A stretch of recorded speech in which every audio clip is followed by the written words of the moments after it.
तो नमस्कार, आप देख रहे हैं किसान रेडियो 90.4 एफएम बस्ती और मैं हूं आपका दोस्त आरजे अनिल। तो आज 21 जून विश्व योगा डे पर आज हमारे साथ मौजूद हैं कुलदीप सिंह जी। आज हम उन्हीं से बात करेंगे, योग क्या है, योग क्यों करना चाहिए, योग के फायदे क्या हैं। आज आदि आदि बिंदुओं पर आज हम बातें करने वाले हैं। तो सर, सबसे पहले आप हमारे दर्शकों को अपना परिचय बताएं प्लीज।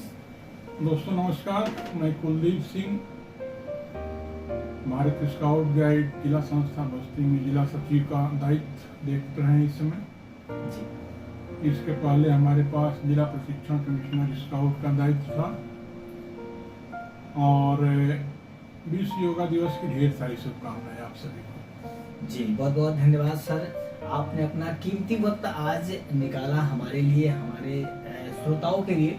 तो आज हम बात करेंगे योग के बारे में। तो हम सबसे पहले आपसे ये जानना चाहते हैं कि योग आपने कहाँ से सीखा और इसकी शुरुआत आपकी कहाँ से हुई।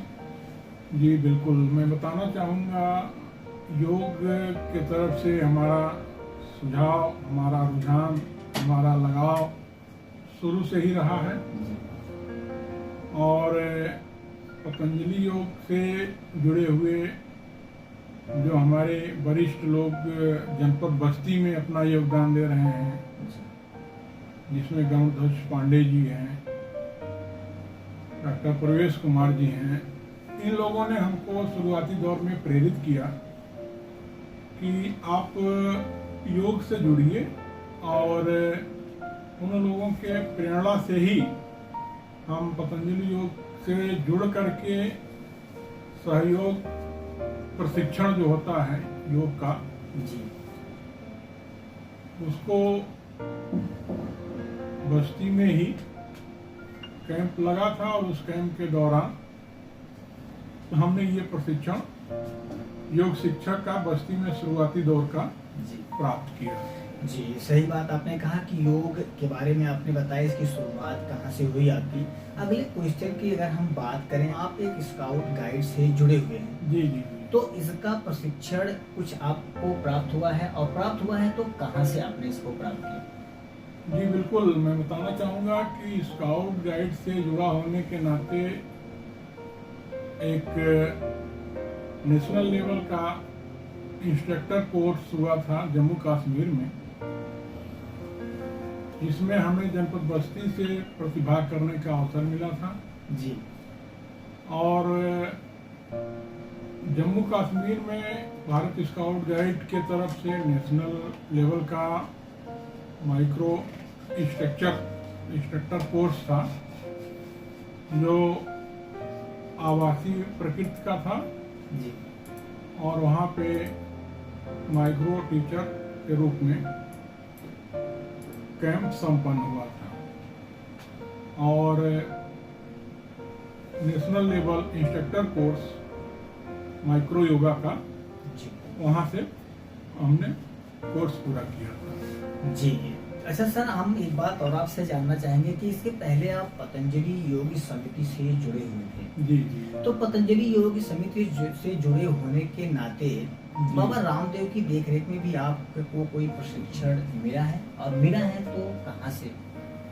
जी बिल्कुल, मैं बताना चाहूँगा कि 1 माह का योग शिक्षक का प्रशिक्षण जी, जनपद बस्ती में पूरा करने के उपरांत जी, हरिद्वार योग पीठ में बाबा रामदेव जी के सानिध्य में जी, रह करके योग की बारीकियों को जानने का अवसर मिला था जी, और उस दौरान बस्ती से और भी कई लोग हमारे साथ गए थे और उस कैंप का भरपूर लाभ हम सभी लोगों को जी, मिला था और बाबा रामदेव जी के ही देखरेख में प्रतिदिन भोर में योग अभ्यास हम लोग करते रहे। जी। आपने बताया योग कहाँ से आपने सीखा, आप स्काउट गाइड से जुड़े हैं, तो आपने उसका प्रशिक्षण कहाँ से लिया। जी। आप पतंजलि समिति से भी जुड़े रहे, उसका भी प्रशिक्षण आपको प्राप्त है। योग की बात करें तो हम सबसे पहले ये भी बात जानना चाहते हैं आपसे कि योग के लिए सबसे अच्छा समय कौन सा होता है। जी बिल्कुल, मैं बताना चाहूँगा कि योग के लिए भोर का वक्त सबसे उपयुक्त वक्त होता है। जी, उस समय हमारी शरीर की स्थिति भी एनर्जी से पूरी भरी हुई होती है। जी रात में सोने की वजह से जी पूरे शरीर को आराम मिला हुआ होता है जी और सुबह सुबह भोर के टाइम पे नित्य क्रिया से निवृत्त होकर जी योग को यथासंभव खाली पेट करने का भरपूर लाभ मिलता है। और जहाँ तक संभव हो सके खुले में योग को करना चाहिए, कम से कम वस्त्रों में करना चाहिए जी और किसी भी प्रकार के अवसाद या तनाव में योग नहीं करना चाहिए।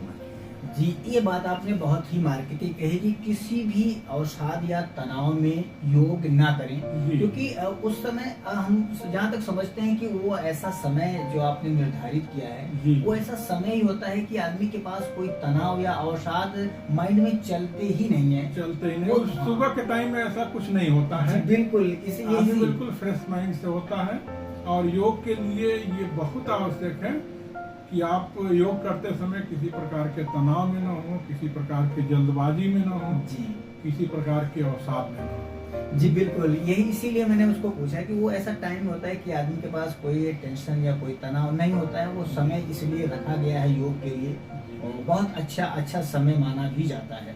अच्छा, हम और भी आपसे कुछ बातें करेंगे। आप अगले टॉपिक पर हम बढ़ते हैं और बातें करते चलें कि क्या योग के अभ्यास के लिए कोई विशेष आहार की जरूरत होती है?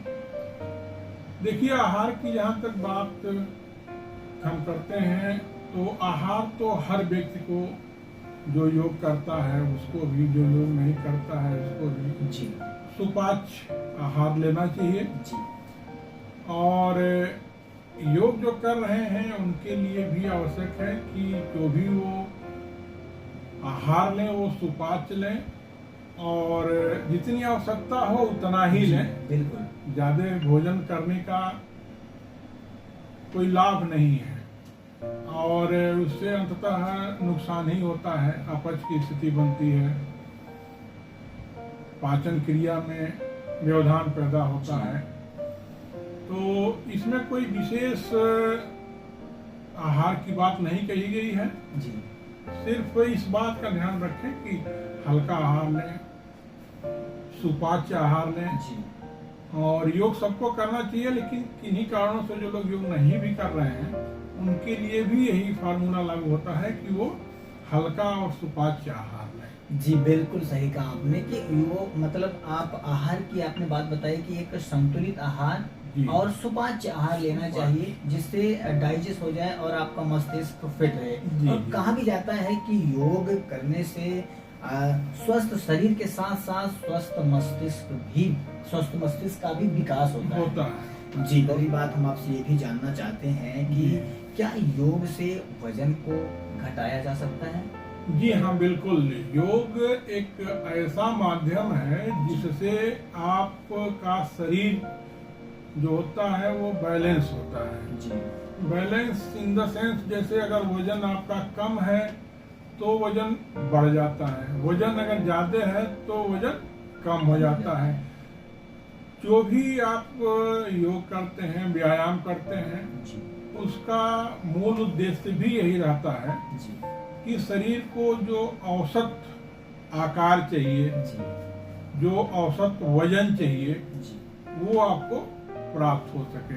जी लंबाई के लिए, मोटाई के लिए, वजन बढ़ाने के लिए, वजन घटाने के लिए, हर प्रकार के शरीर को असंतुलन से संतुलन करने के लिए योग फायदेमंद है। जी बिल्कुल सही कहा आपने कि योग हर क्षण में और हर किसी के लिए फायदेमंद है। जी। अगर आप लंबाई की बात आपने जैसे की कि लंबाई बढ़ाने के लिए भी योगा हाँ, ताड़ासन वगैरह जो योग हैं, आसन हैं, जी वो बच्चों को सजेस्ट किया जाता है कि बच्चे ताड़ासन करें। नियमित ताड़ासन करने से बच्चों की लंबाई बढ़ती है। जी तो इसलिए हम प्रत्येक योग के लिए यही कहेंगे कि आप नियमित योग कर रहे हैं, नियमित व्यायाम कर रहे हैं, जी तो आपके शरीर को वो बैलेंस कर देता है। वजन ज्यादा है तो वजन कम कर कम हो देता जाता है, है। वजन कम है तो वजन बढ़ा देता है। मतलब शरीर को बैलेंस कर देता है। बिल्कुल बिल्कुल, यानी हर चीज जिसके लिए जिसको आप चाहते हैं वो हर एक चीज योगाभ्यास से संभव है, बिल्कुल, और वो आप पूरा कर सकते हैं अपनी बॉडी में। बिल्कुल जी। अच्छा, हम अगली बात और एक क्वेश्चन आपसे करना चाहते हैं और आगे बढ़ते हैं सिलसिलों को लेकर के। जी। तो हम जानना चाहते हैं कि क्या योग किसी भी उम्र के लोगों के लिए फायदेमंद होता है? जी बिल्कुल, बताना चाहेंगे कि योग किसी भी उम्र के लोगों के लिए जी आवश्यक है और फायदेमंद है। जी ध्यान देने वाली बात सिर्फ ये है कि योग आप अपनी क्षमता के अनुसार, अपनी जो शारीरिक सामर्थ्य जी है बिल्कुल उसके अनुसार करें, फिर वो आपके लिए हमेशा ही फायदेमंद साबित होगा, चाहे आप जिस उम्र के भी हैं।